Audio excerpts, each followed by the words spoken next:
Welcome back ladies Germany, you watching the morning star. एक बार फिर आपको शो में खुशामदीद कहते हैं। आप लोग जानते हैं कि आज 14 नवंबर है, वर्ल्ड डायबिटिक डे है, वर्ल्ड डायबिटीज़ डे है।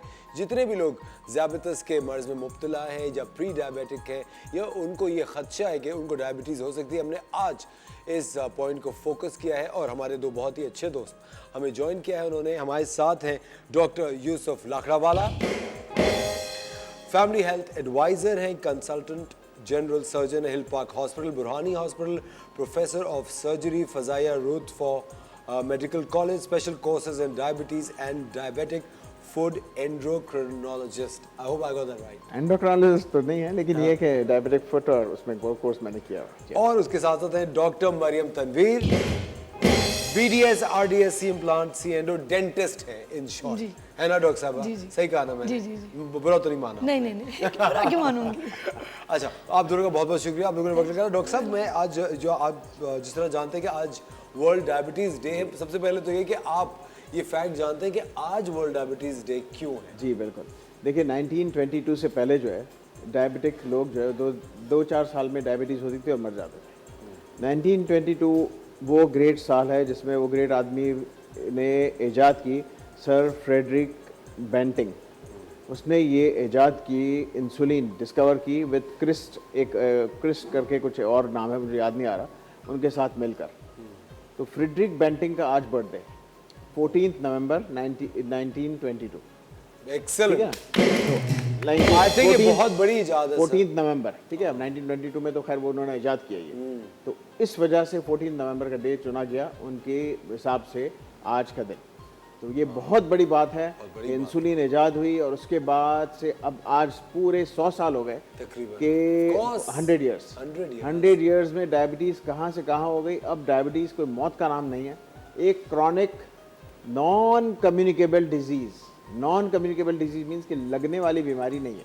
ठीक है। हाँ, मौरूसियत में आ सकती है आपके पास, लेकिन लगने वाली बीमारी नहीं कि ये मैंने छींक मारी और आपको डायबिटीज़ होगी, ऐसे नहीं होगा। ठीक है।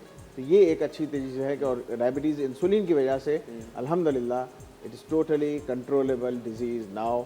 और फिर बहुत सारी चीज़ें लाइफस्टाइल है, और फिर आप आगे बात करेंगे तो डॉक्टर साहब। अच्छा, सबसे पहले तो ये डॉक्टर साहब मैं ये जानना चाहता हूँ कि एक तो हमारे बहुत सारे, आप लोग भी ये इस बात से एग्री करेंगे, मिथ्स बहुत सारे होते हैं जो कि हम सुनते रहते हैं डॉक्टर साहब कि अगर डायबिटीज़ है तो ये हो जाएगा या वो हो जाएगा।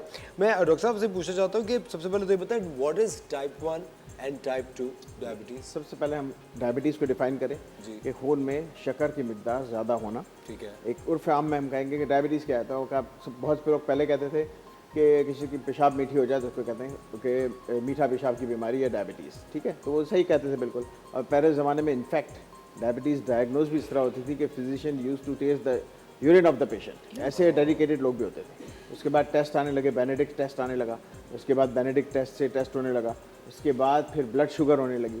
और अब ब्लड शुगर की जो वर्ल्ड हेल्थ ऑर्गेनाइजेशन ने जो लाइन बताई है, उसकी गाइडलाइंस, उसमें 126 मिलीग्राम पर डेसीलीटर से ज़्यादा फास्टिंग शुगर और रैंडम शुगर 160 मिलीग्राम पर डेसीलीटर से अगर हो तो उसको हम कहेंगे डायबिटीज़ है किसी को। नाश्ते के बाद की 160 से ऊपर और नाश्ते से पहले 126 से अगर ज़्यादा हो तो तो ये एक डायबिटीज़ की ये चीज़ आ गई। अब आपने जो सवाल किया, इंसुलिन डिपेंडेंट और नॉन इंसुलिन डिपेंडेंट, या टाइप 1 या टाइप 2। अगर टाइप 1 है तो वो इंसुलिन डिपेंडेंट है, इसको हम कहेंगे कि जिसको इंसुलिन लगेगी लाजमी।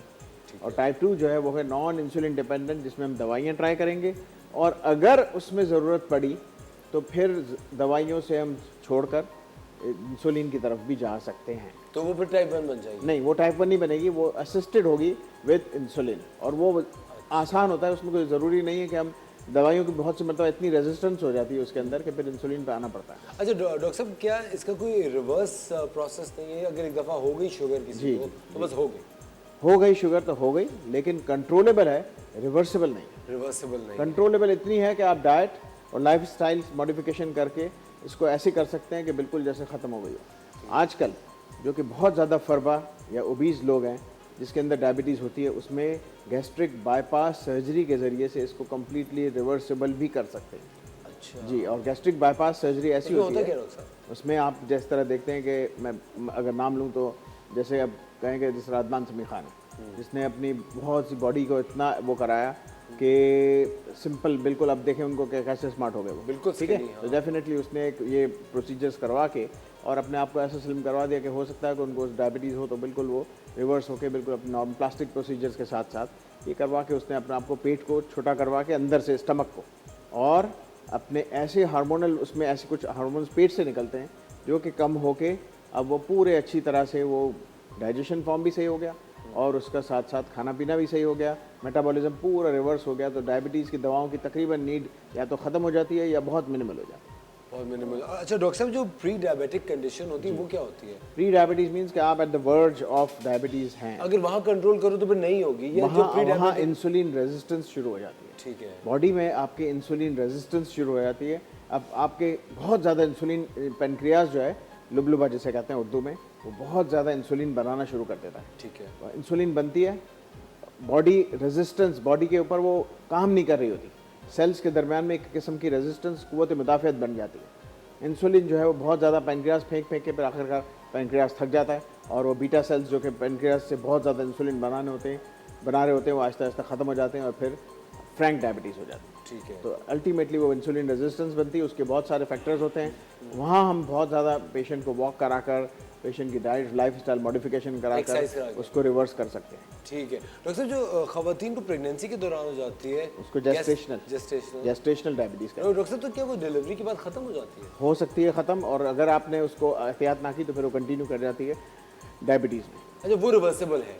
वो भी रिवर्सेबल है। यानी जब जी, डिलीवरी हो लेकिन जाती है? उसमें इंसिडेंस ज़्यादा है कि आगे चल के उन खवातीन को ज़्यादा शुगर के चांसेस हो जाएं, इसलिए वहाँ भी ख्याल रखना होता है, फॉलोअप्स करने होते हैं, डॉक्टर से मिलना है उनको और बार बार उनको चेकअप की ज़रूरत होती है। अच्छा डॉक्टर साहब, जब डायबिटीज़ किसी को, तो उसका हीलिंग प्रोसेस थोड़ा सा जी, स्लो हो कम हो जाता जाता है जी, बिल्कुल। जख्म जो लगते हैं वो भरने में या तो टाइम लगता है या पेचीदा हो जाते हैं या समटाइम्स जल्दी भर भी जाते हैं। है। अच्छा डॉक्टर मरियम, सबसे ज़्यादा जो कॉमन लोगों को इंजरीज होती हैं वो दांत ब्रश करते हुए होती है, कुछ लोग बहुत विगरसली कर रहे होते हैं और आई थिंक वो ब्लीडिंग होती है, तो मैंने सुना है कि रुकती नहीं अगर डायबिटीज़ हो। नहीं नहीं, ऐसा प्रॉब्लम नहीं है। दांतों में सबसे पहली जो निशानी है बॉडी के अंदर डायबिटीज़ की, वो सॉलन गम्स ही हैं। अगर सॉलन गम्स हो या आपको ऐसा लगता है कि आपके दांतों के दरमियान में गैप्स बढ़ रहे हैं, तो that is one of the reason कि आपको डायबिटीज़ होती है। हमारे पास बहुत सारे ऐसे पेशेंट्स आते हैं जिनको पता नहीं होता कि उनको डायबिटीज़ है, बट हम उनके जब गम्स देखते हैं उसमें ब्लीडिंग हो रही है या गम्स स्वेलिंग हुई है, तो उसकी हम उनको कहते हैं एज अ डेंटिस्ट कि आप जाके चेक कराएं, माइट बी पॉसिबल कि आपको डायबिटीज़ हो। और जब गम्स स्वेलिंग हो जाती है या इन्फेक्शन होता है, तो गम्स की कंडीशन होती है जिसको पेरिडोंटल इन्फेक्शंस कहते हैं, वो होती है जिसकी वजह से टूथ लॉस भी हो सकता है। जी। तो ये एक चेन ऑफ डिजीज़ है कि एक चीज़ की वजह से दूसरी चीज़ स्टार्ट हो जाती है। अच्छा, HbA1c का क्या लेवल होना चाहिए? बॉडी के अंदर वो ज़्यादा बेहतर तरीके से बता सकते हैं। HbA1c एक कट ऑफ वैल्यू है। एक आप HbA1c हम पहले कहते थे 7, अब कहते हैं 6.5, ठीक है। 6.5 इज सेफ, ठीक है। 7 इज बस लास्ट स्टेज, ठीक है। बेहतर यही है कि आप 6.5 6.3 के दरमियान ही रहें, कि अब सेकंड लास्ट को लास्ट बस समझ लो। बस। हाँ, 6, अब हम ज़्यादा ढील देंगे तो वो कहेंगे, उंगली देंगे तो अरे हाथ 7 हो गया, पकड़ेंगे। अरे हाँ यार, ठीक है। 7.5 तक ले जाओ। तो आप 6.5 पे रहें 6.5 बस। कितनी सही बात है। 6.5 आई वुड से कि 6.5 पे रहें, उसके बाद आप उसको खतरे की घंटी बजाना शुरू कर दें। That is also alarming. I think 6.5 is alarming. देखिए डॉक्टर साहब, मुझे कहा जाता है कि हस्बैंड को वाइफ से या वाइफ को हस्बैंड से डायबिटीज लग सकती है। जी बिल्कुल भी नहीं, मैंने पहले इंट्रो में ही कह दिया कि it is a non communicable chronic disease. जिस तरह ब्लड प्रेशर है, जिस तरह एस्थमा है, जिस तरह ये रूमेटॉइड आर्थराइटिस है, इसी तरह डायबिटीज है। कंटेजियस नहीं है। इसको हमारे जो एक मेडिकल की बुक होती है उसमें कहते हैं नॉन कम्युनिकेबल क्रॉनिक डिजीज़, यानी कि कम्युनिकेबल नहीं है। ये कोविड नहीं है, ये कोई नज़ला ज़ुकाम भी नहीं है जो लगेगा, लेकिन लोग इसको डायबिटीज़ को ये ख्याल रखें कि हमारे जो नेशन है ये समझती है कि हमने 4 गोलियां खाई, 5वें दिन डायबिटीज़ ख़त्म, अब तो शुगर नॉर्मल हो गई, अब मैं क्यों दवा खाऊं। ये एक बहुत बड़ा मिसकॉन्सेप्ट है, हिमाकत है। ये अपने आप को जिसे कहते हैं कि खुदकुशी करना है। ये याद रखिएगा कि डायबिटीज़ जिस तरह आपका एक बाल सफ़ेद हुआ या 10 बाल सफ़ेद हुआ या आपने कोई अपने सुर्खी पाउडर लगाया, आप हमेशा लगाते हैं, अपनी ब्यूटी का ख्याल करते हैं, आप बाल कलर करते हैं, हमेशा लगाते हैं। डॉक्टर आप मुझे देख के क्यों कह रहे हैं? ये आप मुझे देख के मत कहे, आप मुझे देख रहे तो बाल सफेद हो रहे हैं, सुर्खी पाउडर तो आप रोज ही लगाते हैं। अरे मेरा कब लगाया जी डॉक्टर साहब, सॉरी। तो ये याद रखिए कि आपको अपनी टेक केयर करने के लिए, मेंटेन करने के लिए, जिस तरह आपको अपना नहाना धोना, बाल तरशवाना हमेशा है, तो इसी तरह आपको अपने अंदरूनी सेहत के लिए, अगर शुगर आपको हो गई है तो दवाई आपको हमेशा खानी है, ब्लड प्रेशर हो गया तो दवाई हमेशा खानी है। मैंने लास्ट भी बात कर रहा था कि दवाई खाने से आपका गुर्दा फेल नहीं होगा, दवाई ना खाने से आपका गुर्दा फेल हो जाएगा, और वही आपका डायबिटीज़ का ख़तरा है। और उसी खतरे को रोकने के लिए तो हम ये सारी तगोदो कर रहे हैं, महीना मना रहे हैं। और बेचारा जो आपके फ्रेडरिक बेंटिंग था, वो उसने इंसुलिन ईजाद की और इसीलिए तो सारा कुछ किया। और यही चीज़ है जो हम सारी आगाही आज बैठे हुए ये काम कर रहे हैं। ज़बरदस्त। ख़वातीन और साथ वक्त हो जाता है एक छोटे से ब्रेक का। अगर आपका कोई सवाल हो डायबिटीज़ से रिलेटेड तो आप कॉल करके इस वक्त हमारे डॉक्टर से पूछ सकते हैं। वक्त हो जाता है एक छोटे से ब्रेक का, मिलते हैं आपसे ब्रेक के बाद।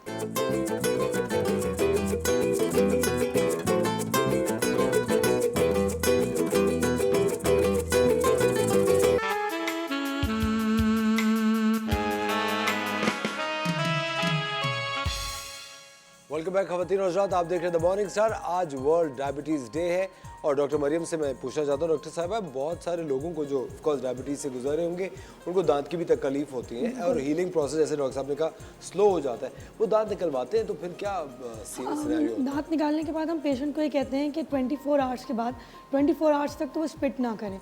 24 आवर्स के बाद हम उनको कहते हैं कि वो रिंस करें लूकवार्म वाटर से with a pinch of salt if they are not hypertensive. अगर हाइपरटेंसिव हैं तो सिर्फ लूकवार्म वाटर से रिंसेस करें और एटलीस्ट 4 to 5 टाइम्स हम कहते हैं कि करें। इससे ज़्यादा भी करेंगे तो वो ज़्यादा फ़ायदेमंद होगा और आपको अक्सर फिर पेन नहीं होता। अगर आप रिंस ज़्यादा करते हैं तो अक्सर पेशेंट्स को पेन किलर लेने की ज़रूरत नहीं पड़ती। अच्छा, लेकिन डायबिटीज़ के पेशेंट्स को ऑल ओरल केयर में क्या क्या करना चाहिए? डायबिटीज़ के पेशेंट को जैसे मैंने पहले बताया कि पॉकेटिंग हो जाती है, कैविटीज़ हो जाती हैं, क्योंकि जब पॉकेट होती है तो दो दांतों के दरमियान में जो उनका गम होता है वो अफेक्ट होता है, गम नीचे बैठने लगता है जिसकी वजह से कैविटी हो जाती है। तो हमारे पास या तो दांतों में खून आने की शिकायत से आते हैं या सुराख होने की शिकायत से आते हैं, या उनको गम के अंदर जैसे नॉर्मल ब्रश करते हुए आप सुनते होंगे कि लोग कहते हैं कि हमें खून आता है, तो उसकी वजह यही हो सकती है क्योंकि अंडरलाइन डायबिटिक कॉज है जो अक्सर लोगों को पता नहीं होता अनटिल दे गेट टेस्टेड। तो जब उनका टेस्ट होता है तो दे कम टू नो कि अच्छा हमें वाकई ये प्रॉब्लम है। साथ में एक और एक शिकायत जो पेशेंट्स को होती है डायबिटीज़ के, वो ये होता है क्योंकि उनका ब्लड शुगर हाई होता है ब्लड में, तो उसकी वजह से उनको मुंह खुश्क होने की बीमारी होती है और डायबिटीज़ पेशेंट को बहुत ज़्यादा होती है। या अगर किसी का मुंह खुश्क हो रहा तो वो अपना चेकअप के लिए जाए, और उस मुंह खुश्क होने की वजह से भी कैविटीज़ हो जाती हैं क्योंकि जो चीज़ उनके मुंह में होती है वो उधर दांत पे ही लगी रह जाती है और फिर वो वहीं बैक्टीरिया अकुमुलेट होने लगता है और वो और प्रमोट करता है बैक्टीरिया को दांत के साथ चिपकने में, तो जिसकी वजह से कैविटी होती है और फिर टूथ लॉस। अच्छा डॉक्टर साहब, आपको पता है हमारे यहाँ पाकिस्तान में बहुत ज़्यादा कल्चर है पान गुटखा छालिया, लोग ये खाते रहते हैं जबकि उसमें बैन भी लगता है, लेकिन आपको पता है कहीं ना कहीं से वो आ ही जाता है। क्या इससे भी डायबिटीज़ का खदशा हो सकता है? पान गुटखा या छालिया खाने से डायबिटीज़ का कोई ताल्लुक नहीं, उससे कोई ताल्लुक नहीं, उससे तो कैंसर का ताल्लुक है। कैंसर का वो तो डायरेक्ट कैंसर ही करेगा, ठीक है ना। और वो दांतों की फिर सेहत के लिए बहुत ही ख़राब है, ठीक है। उससे ताल्लुक पूरा कैंसर का, डायबिटीज़ का उससे ताल्लुक। अच्छा, वो डायरेक्टली कैंसर से, वो डायरेक्ट कैंसर, वो फिर सीधा ही आप वो डायरेक्ट सीधा ही ऊपर की फ्लाइट काटेगा आप। डॉक्टर साहब, अच्छा खैर डॉक्टर साहब एक चीज़ और जो मैं मिथ्स के बारे में आपसे पूछना चाहता हूँ, डॉक्टर साहब कहते हैं कि फल खाने से भी डायबिटीज़ का खदशा हो सकता है। नहीं, मैंने अभी जिस तरह किसी और कहीं और जगह ही कह रहा था कि fruits are the candies of nature, ठीक है। वो तो अल्लाह में की आपकी स्वीट्स हैं, बहुत ही ज़बरदस्त चीज़ है। कुछ फल ऐसे हैं जो डायबिटिक पेशेंट्स खुल के खा सकते हैं। जामुन हुआ, अमरूद हुआ, आड़ू हुए, आलू बुखारा हुआ, या आप जितने खाना खाएं, ठीक है। केला हुआ एक मिकदार में लें, एप्पल हुआ ये 1 से 2 ले लें। अब तो कहते हैं कि अंगूर भी कुछ थोड़ा बहुत खा सकते हैं, ठीक है। बहुत ज़्यादा मीठे फल जिस तरह शरीफा हुआ, ये जब जापानी फल आए हुए हैं आजकल मार्केट में, ये और बहुत ज़्यादा आम ज़्यादा मकदार में, ये सब थोड़े एहतियात से बहुत कम या डॉक्टर की निगरानी में या डॉक्टर की जो एडवाइस से खाएं। अच्छा डॉक्टर साहब मुझे एक बात बताइए कि जिस तरह प्री डायबिटिक लोग होते हैं या कौन सा ऐसा लाइफस्टाइल है जो मेंटेन किया जाए? ये भी एक बात होती है कि डायबिटीज सिर्फ उन्हीं लोगों को होती है जिनकी फैमिली में हो या किसी को भी हो सकती है। लाइफस्टाइल पे आपने कहा तो सबसे अच्छा लाइफस्टाइल हमें हमारे दीन ने सिखाया कि सुबह उठे, पहले उठते के साथ ही अल्लाह मैंने कहा चलो भाई शुरू कर जाओ, थोड़े नमाज मेरी इबादत भी करो और वर्जिश भी हो जाए, ठीक है। तो पहले नमाज उठे, आपने अपने नमाज पढ़ी, उससे आपकी एक्टिविटी हुई, नंबर 1। नंबर 2, आपने जो है स्टेप काउंट 10,000 स्टेप आपके रोज़ के होने चाहिए। ये एक आपके आइडियल स्टेप्स हैं, ठीक है। तीसरा 30 मिनट्स की वॉक, आइदर 30 मिनट्स की वॉक हो आपकी या 10,000 स्टेप्स हो, ये बहुत ज़रूरी है। ये 3 आपकी लाइफस्टाइल है। चौथा आपकी बैलेंस डाइट। अच्छा आजकल हमारे यहाँ जो है वैसे हम सिस्टम में हैं जो, तो हमारे पास क्या है कि 3 बड़े खाने, सुबह नाश्ता रज के किया, पराठे चाय और ये, फिर हमने दोपहर का खाना खाया और उसके बाद रात को खाया। या फिर बहुत से क्या करते हैं 12 बजे एक पराठे वाला खूब नाश्ता खाना खाया और फिर अब कुछ नहीं खाएंगे, रात को फिर पूरा खा के फ़ौरन से ढस करके सो जाएंगे। ये लाइफस्टाइल एक्सेप्टेबल नहीं है फॉर अ डायबिटिक एटलीस्ट, और किसी के लिए भी नहीं है। अपने जानवरों को देखा है, थोड़ा मुंह मारा, फिर खाया, फिर थोड़ी देर खाया, फिर थोड़ी देर बैठ गए। बकरों को देखा, आपने गाय को देखा, थोड़ी देर खाया, दाने चुगते रहते हैं। ये फितरत का थोड़ा सा कागा है, थोड़ा खाना है, थोड़ी देर खाना है, फिर रुक जाना है, फिर थोड़ा खाना है, फिर इसी तरह 3 मील और 2 स्नैक, लेकिन मील बड़े ना हो, मील छोटे हों। ये हमें बहुत इम्पॉर्टेंट है। ये आपको मैंने जिस तरह नेचर के तरह से समझाया, ठीक है। इस तरह के आपको लाइफस्टाइल मॉडिफिकेशन करनी है, specially when you are diabetic. 4 से 5 मील लें, छोटे मील लें और पेट भर के ना लें, और वॉक करते रहेंगे। जिस तरह थोड़ा चले, इस तरह 10,000 स्टेप करने, इस तरह आपके फितरत से करीब होना है आपको। फितरत से हम बहुत दूर आ गए, बचे भी रहेंगे, ये डायबिटीज से बचे भी रहेंगे और डायबिटीज कंट्रोल में भी रहेगी इस तरह, इसी लाइफस्टाइल की। Yes. अच्छा डॉक्टर साहब आखिरी सवाल मेरा ये कि क्या डायबिटीज किसी को भी हो सकती है या सिर्फ हेरिडिटरी ही होती है? किसी को भी हो सकती है। देखें टाइप 1, टाइप 2 किसी को भी हो सकती है, चांसेस हैं। पेनक्रियास ऑटोइम्यून डिजीज से किसी का भी डिस्ट्रॉय हो सकता है, कोई बीमारी से हो सकता है, पेनक्रियाटाइटिस से हो सकता है, गॉल स्टोन से हो सकता है, और हज़ारों वजूहात हैं।